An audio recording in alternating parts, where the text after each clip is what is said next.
We're going to talk about how Meta is promoting online safety to its users. So, all you young people listening to us out there, listen up because there's a lot of exploitation out there, teens being exploited. There's sextortion, that's a new term out there, that's being used online. And you need to guard against that and protect your kids. It's very, very important. So joining us to talk more about this is Sylvia Musalagani.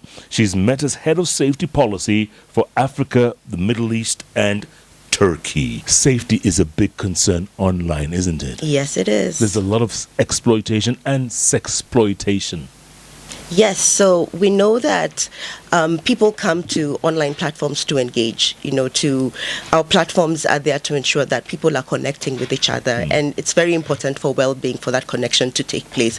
But we also know that there are bad actors online who like taking advantage of innocent people online, and so that's why safety is a very important issue at Meta, because we want to ensure that as people are using our platforms, that they're able to safely use these platforms, and especially when it comes to younger people, because we know the impact that negative experiences on online platforms may have on them. So we want them to have positive experiences on our platforms and leave our platforms feeling better. Have you had like a really bad experiences because, even before social media, the people used to, the perpetrators of such things, do you have like actual incidences? Because I know if once someone gets exploited or sextortion, it leads to a whole downfall of many things, mind, depression, all these things, like their self-esteem, suicide, and all these.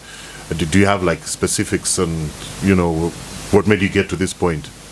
Well, we engage a lot with partners who are working on this issue. So we have experts, mental health experts, child development experts who work on these issues, and we're constantly having engagements with them. And they did share that there has been an increase of concerns around the sharing of intimate images among young people especially. And so when we're talking about youth, these are between 13 and 18-year-olds, not even above the age of 18. And so there's been a concern of their intimate images being shared online, and in excess to that, we are also seeing not just that, but we've had cases in the US where teenagers have been sextorted, and for those who are not familiar with the term sextortion, it's really being blackmailed for your nude or sexual content online.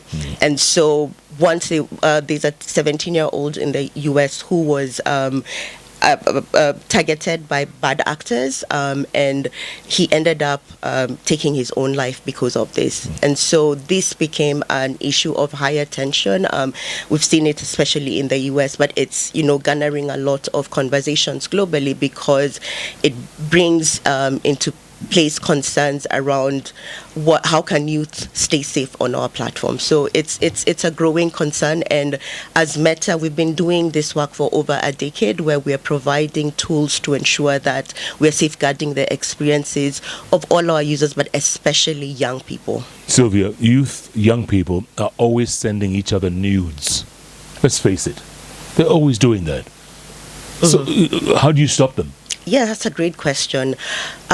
So one of the things that we did is work collaboratively with an organization known as the National Center for Missing and Exploited Children.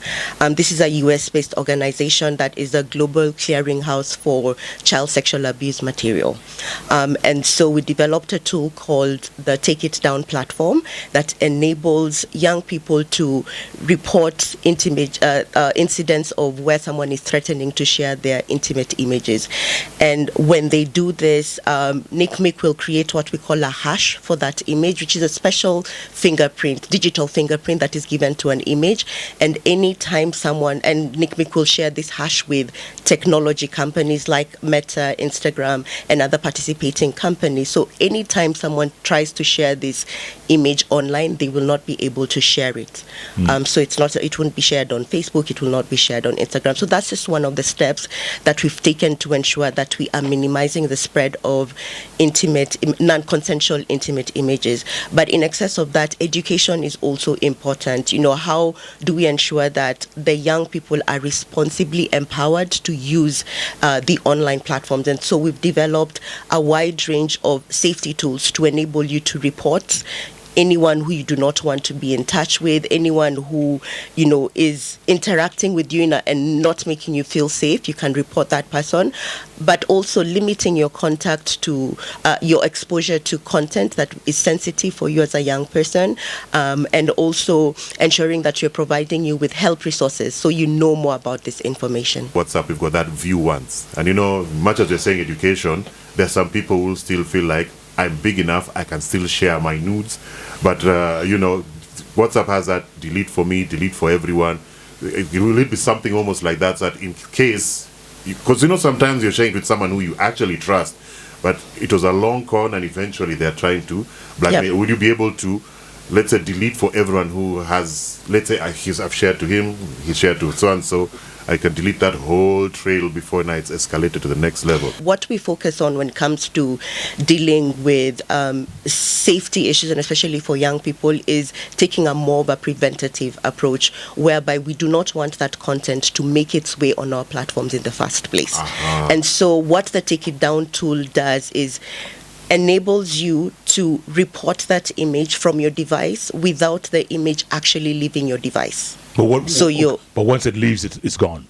So, no. Once it leaves, you can report it to us. Okay. And once it is reported to us, then we'll be able to take it down from our platform. So, but you can still proactively report it, because we want to prevent the harm before it actually happens, right? Because we know the impact of the harm after it happens is way worse. And so a lot of our safety efforts are focused on preventing harm from happening. Yeah. And how can parents, because a lot of parents were in their 40s, 50s, who don't understand the internet. And what are you trying to say about us? Jeff is internet savvy.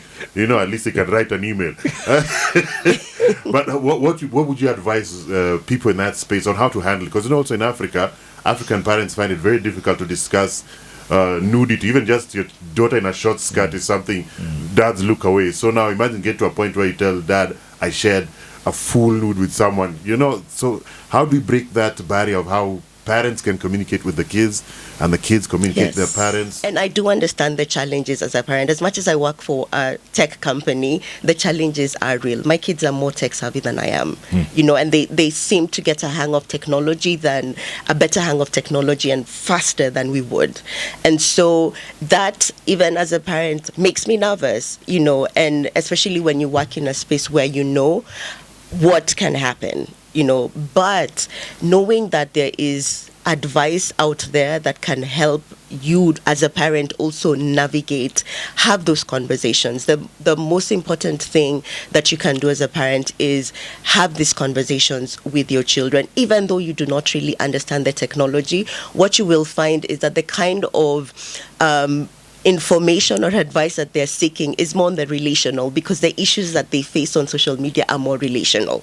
And so whatever you're doing offline in terms of how do you manage these relationships is the same guidance you would give them. So, but we have developed parent resources, expert-backed parent resources that's available in what we call the Family Center and Education Hub, that is available on our Meta Safety Center and accessible on Facebook and on Instagram. And it has resources on how it has conversation starters, because that's the hardest thing. How do you start having a conversation on nudes? So we have experts who have been working with teenagers and they know how to have these conversations. And more to that, it's not just focusing on the parents or the guardians, but also looking at educators, because we know a young person has an ecosystem around them. Sometimes it might not come to me, but they'll go to their auntie. They might not talk to me, but they'll talk to my sister. Ensuring that this information is available to everyone within the ecosystem of that child so that they can have those conversations. But just to my initial point, the conversations are very important, and we've provided information to enable that. If one was to access Take It Down, how does one go about? Yes, so you visit www.takeitdown.org. So it's available, and you will find a form to fill. It's a very simple form to fill where you'll be asked a couple of questions. The first question is on your age. Number one, since it's a private by default platform, we don't need to know. No one needs to know your name. No one needs to know your email. So we just need to know the age. And the importance of this is because when processing what we call child sexual abuse material, which intimate images of a child would fall under that. The processing, it's illegal to have this content. It's illegal to distribute this content. Even for us as a company, whenever this content is reported to us, we have to direct it immediately to NICMIC, which is a global clearinghouse and has the legal mandate to process this kind of images. And so Take It Down is hosted by NICMIC, not Meta. And since then NICMIC will create those hashes. And so once you're filling those forms, you ask your age, because it's important for us to know that this image is of a minor so that it can be processed in the right way. And more than that, it can even be an image of maybe you, Jeff, when you were 18. So even as an adult, I don't images, remember that time. Yes, exactly. Yeah. That's the thing. Not even black and white. No, but it can be an image of, you depicted as a young person that you can use to report on that.